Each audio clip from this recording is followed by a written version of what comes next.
काज़मी साहब, आपने वज़ीर साहब की तकरीर सुनी, आपका क्या वैसे रिस्पांस है उस पर?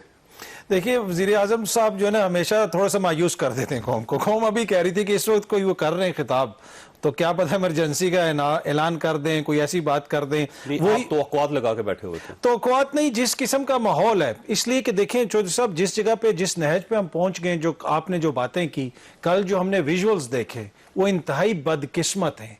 क्या पाकिस्तान ये डिजर्व करता है? हम ये डिजर्व नहीं करते। और जिन लोगों ने ये किया है उनको कानून के मुताबिक उनसे निपटना चाहिए। और हर सियासी जमात, चाहे पाकिस्तान तहरीक इंसाफ हो या दीगर जमातें हो, इसके ऊपर क्लियर मौकिफ होना चाहिए। ये मुल्क होगा तो चौधरी साहब मैं और आप सहाफत करेंगे और ये लोग सियासत करेंगे ना। ये तो नहीं हो सकता कि हम मुल्क के उसको पूरे इस्तेहकाम को ही आप दाव पे लगा दें।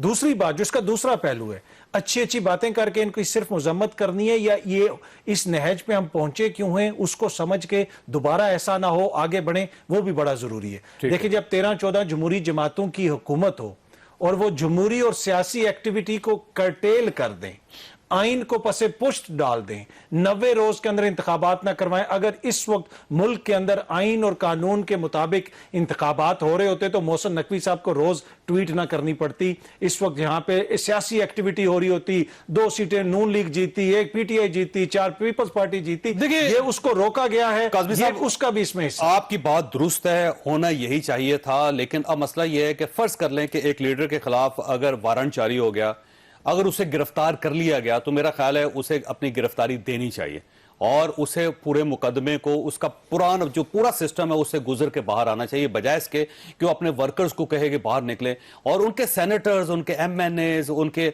जो पार्टी के जो ओहदेदार हैं, वो लोग कहेंगे जी आप फौरी तौर पे कोर कमांडर लाहौर के घर पहुंचे हैं, वहां हमने आग लगानी है।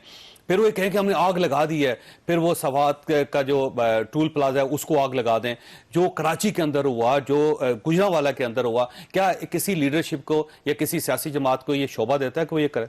नहीं, बिल्कुल कतई नहीं। और देखें, इमरान खान साहब और आइन और कानून से मावरा नहीं है, वो बहुत बड़े लीडर होंगे, लेकिन आइन और कानून के ताबे वो अपनी सियासत करेंगे। अगर उन पे कोई इल्जाम लगाए तो उनके कारकुन सड़कों पे निकल के उनको बेगुनाह नहीं करार दे सकते। इसी आइनी सिस्टम के तहत इन्हीं अदालतों में उन्होंने अपनी बेगुनाही साबित करनी है। लेकिन जिस तरीके से उनको गिरफ्तार किया गया उसकी नजीर नहीं मिलती। एक 70 साल का वो शख्स है, जख्मी है, उसको धक्के दे के आप लेके गए, अदालत को तोड़ के। उससे पहले लाहौर जमान पार्क में पुलिस गई थी, वहां पे क्या हुआ था?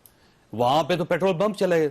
जब उनकी गिरफ्तारी के लिए वारंट लेके जाते थे तो वो उनके वर्कर सामने खड़े हो जाते थे। देखें, उसके बाद वो अदालतों में पेश होते रहे, अदालतों के सामने ही अपना मुकदमा रखते थे। अदालत में जब वो गए तो आपने देखा 6000 बंदा लेके चले गए और अदालतों के शीशे तोड़ दिए थे, और वहां पे जो कुछ हुआ आपके सामने। तो गिरफ्तारी करने का इसके अलावा क्या तरीका बचा? फिर नहीं, गिरफ्तारी, अगर हमारी रियासत एक शख्स को गिरफ्तार नहीं कर सकती तो ये तो बड़ा लम्हा फिक्री है हमारे लिए। मेरे ख्याल में ऐसा इशू नहीं था, रास्ते में उनको गिरफ्तार किया जा सकता था किसी जगह पे। कल तो वो अदालत में आए थे ना। देखिए, यहाँ पे अदालत का जो डेकोरम है उसका भी हमें ख्याल रखना चाहिए। अदालतों के हवाले से वैसी जो मौजूदा हुकूमत ये कहती है कि हम जजों को बुलाएंगे, भाई पहले तो हम सुनते होते थे कि जज साहिबान और अदालतें बुलाती थी, लेकिन इस वक्त ऐसे हुक्मरान हैं वो कहते हैं हम अदालतें लगाएंगे पार्लियामेंट में।